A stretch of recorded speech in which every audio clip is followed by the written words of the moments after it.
Hello and welcome to the Trending in My Life podcast, episode 62. This week's called Moved In, because we've moved in, we're in the new house, and welcome to my chaos. I am still surrounded by a zillion boxes, some of them half unpacked, some of them not had the brown tape torn off them yet. And there are not enough hours in the day to get everything tidy and straight.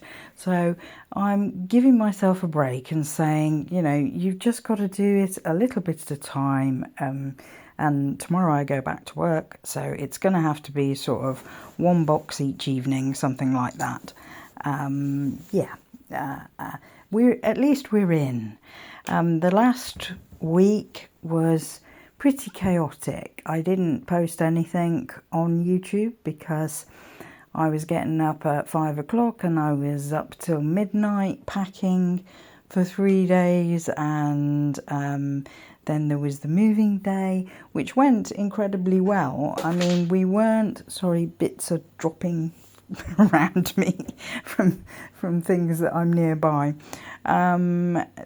It was a day when I'd stayed up till 1 a.m. and still couldn't finish the packing, and decided I actually got to the point where I taped the bottom of a box, turned it over and realised that was the top of the box, so the handles were the wrong end, and I was just too tired to carry on. So I stopped and went to bed and then got up the next day, and the movers were there at 8 o'clock in the morning. And I still hadn't finished packing up my bedroom. But they were taking the things from downstairs and from next door, the next room to mine. And eventually I got it all packed, just chucking it in a box, higgledy-piggledy, not labelling it, not numbering it, just out the door with the movers. And they were brilliant. Nothing was too much trouble for them. They offered us boxes, bubble wrap, brown tape, anything we'd run out of or hadn't got enough of, they had on the lorry and they would give us. So they were absolutely amazing. They were also incredibly fast. They arrived at 8 o'clock. And they actually had us completely moved into our new house by about 1 o'clock, which was amazing. And so shout out to Casey's Removals, who moved us, and they were brilliant. And then of course we had this week in between moving in here and actually handing the keys back at the old place. In fact, the keys don't go back till Wednesday. And that left us with a thing where, I had to go back one day and clear out the shed because I didn't have time to do that. And then I had a day there because we had end of tenancy cleaning. So that was being done, and I had to go back and forth to open up for the cleaners and to go back at the end of the day and inspect it. And as always with that, there's always things that they miss, and so you end up going back and doing little bits yourself. But at the same time, I was very conscious of the fact that I was exhausted and there was no way I was going to clean a 3-bedroomed house from top to bottom. And when you're renting, you are supposed to provide a sort of receipt from a cleaning company to prove that you had it done professionally, which I can do. Been going backwards and forwards, making sure everything's okay. I was there this morning actually because I realised one of the back windows that was split into two, and the top part was all smeary, I could see. So I made a point of taking some window cleaner over there and cleaning it. And it's one of those things. You can't help yourself. You're trying very hard to make it absolutely perfectly tidy, clean, and blah blah blah. And you know they won't give you your deposit back. It's like, it's once in a blue moon that you'll get it back, because they'll find some tiny thing and say, oh, sorry, you can't have your deposit back. So even though it's a waste of time, you keep doing it. You keep doing it. Anyway, that was it for me today. The keys go back on Wednesday, but I'm not going to go over again, because I could keep going over and thinking, oh, it smells all fusty. I'll just spray some air freshener. I'll just rub the floor over with some lemony cloths to make it smell nice. But at the end of the day, whatever they're going to do with it, and of course our landlord wanted us to leave so that he could sell it, it is going to be shut up until someone next views it, which could be weeks. So no matter how you make it smell when you leave, it's still going to be like that when, or fusty when people look round, because it's being closed up. So there's not a lot you can do with that.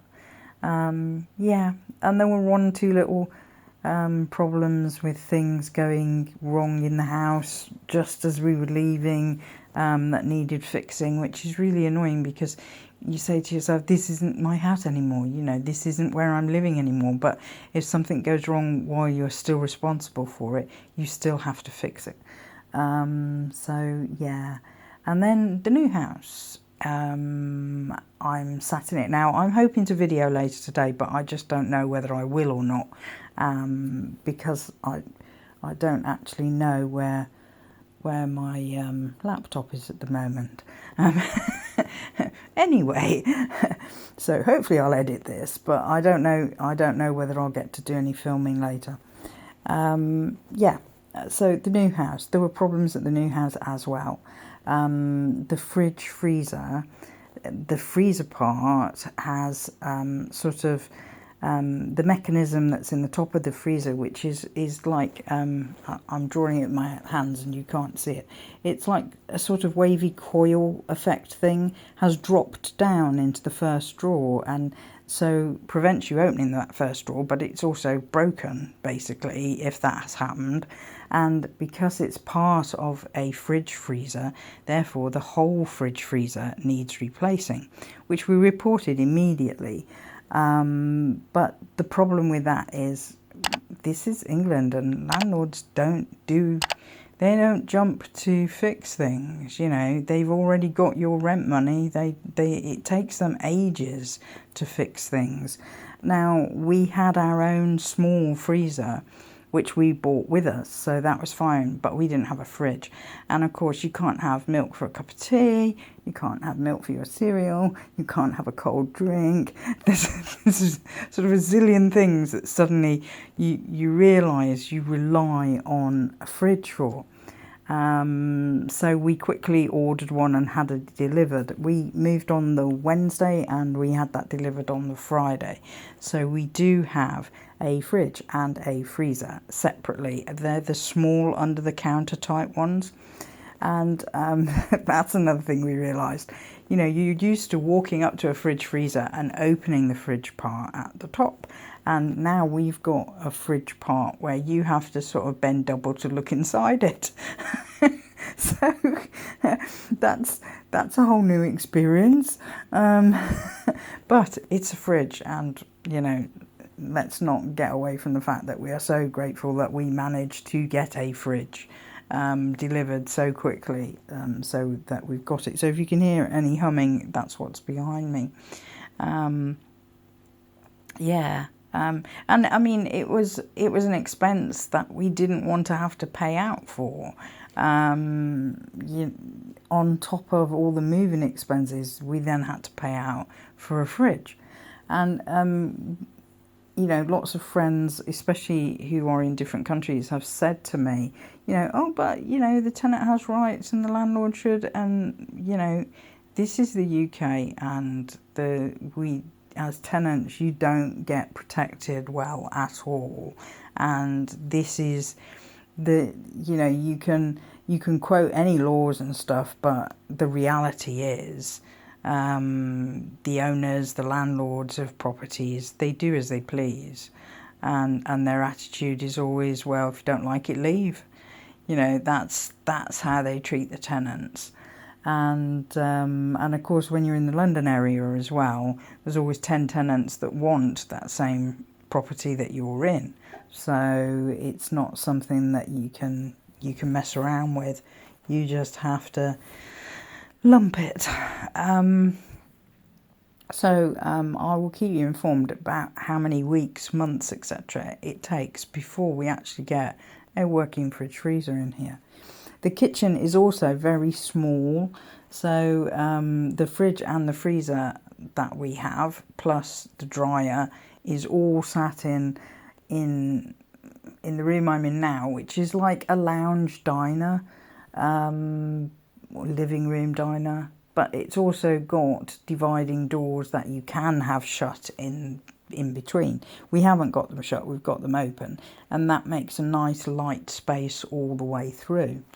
We haven't changed our light bulbs yet, and all the lighting appears very dull.